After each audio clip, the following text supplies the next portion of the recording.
It was alive, it had a pulse of its own, it was going all the time. Buildings like this are important to show what it used to be like before it was all just a big built-up city. It was quite an amazing place, described as the finest fire station in this round world when it was first built. It's all sort of, it's industrial. It's fantastic. This is one of the most important buildings of its kind in the world. It's all closed up now, it's derelict. It's disgraceful. I came down London Road and the return gates were open and I walked in and stood on the yard. Looked around, what a dump. A voice behind me said, I bet you used to work here, didn't you? It was a security bloke, he'd seen me walking. London Road Fire Station is it's a large Edwardian building and it's next to the main train station in Manchester city centre. It's been empty for 30 years, it will be this year. It was a really kind of lively, bustling place and for many years, but it's fallen into disrepair. When you go there and stand with your back to Piccadilly railway station and look at it, look at the architecture of it, the actual construction of the building itself, it really is like a jewel in the crown. It's a beautiful, beautiful building. It's just completely over the top.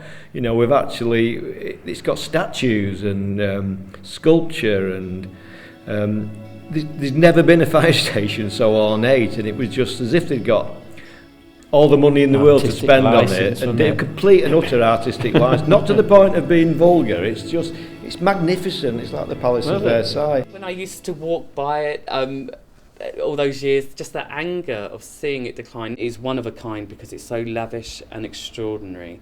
Our forefathers made it with a huge amount of money. It was controversial at the time because it was the most expensive build that could be imagined.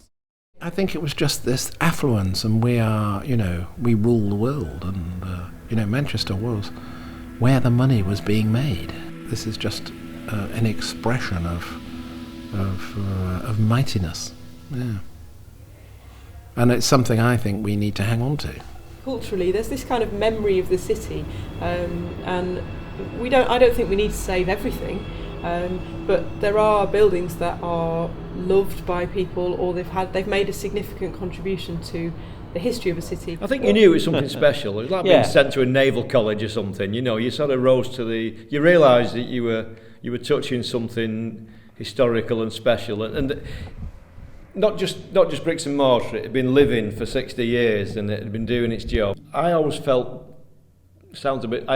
privileged to be allowed to work in there or be in there, You just kind of walk into old buildings and they have energy, there's energy that's gone into the walls and you can feel it, you can feel history. In the same way you can feel a kind of nothingness when you walk into a new build. There's like a lack of spirit that, in the old buildings it's just filled with spirit, you can feel the personality.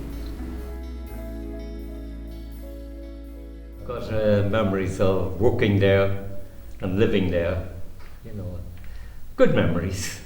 It was of a parochial nature, although it was in a city setting. Everybody knew everyone else, and an enjoyable time all around. It was my first station where I've seen quite a lot of life. I've cried, I've laughed, I've made good friends, I found a husband. I shouldn't say it that way. I met my husband. I didn't go purposely looking for one. I met my husband there, and I became part of the London Road family. I'm a firewoman through and through, and I'm a Manchester firewoman through and through as well. London Road. Yeah. It's quite magical in its own way, and I think it's really forward thinking. I think that's why I've stayed in Manchester. I moved to Manchester for 1 year and I've been here for 17. I've got the Manchester Civic Pride book. I love Manchester and I think people should come here and it's a great place. And I think there is a danger if you don't kind of respect the heritage of a city that you can lose your distinctiveness. And if you look like everywhere else, why bother coming here? The buildings that define Manchester, the things that make Manchester different from Liverpool and Leeds and Hull, just to take a straight line across the country. We may have a new, modern, driven Manchester. We may be the most successful city outside London. But the thing which makes Manchester different is the old buildings. All the new buildings could be in Liverpool, they could be in Hull, they could be in Leeds. There's nothing Manchester about them. One or two of them are quite good, the rest are all mediocre. We're losing a lot of that. We're losing a lot of that identity. Buildings that should never have been demolished have already gone. So there's a lot of buildings that are just being built for functionality. They're very faddish, and it's bringing a really banal look. It's uglifying the city, it's blandifying the city, it's gentrifying the city. That's why we couldn't afford to lose London Road Fire Station. And it's one of the unique buildings that's still standing and hasn't already been demolished. Just seeing the building functioning and lively again would contribute to that kind of memory of the city and memory of that building as a special place. She needs to be brought back to how she was. Yeah. She needs to be warm and friendly like she used to be, for people to go in that building and say, wow, look at this building, it's fantastic, because it really, really is.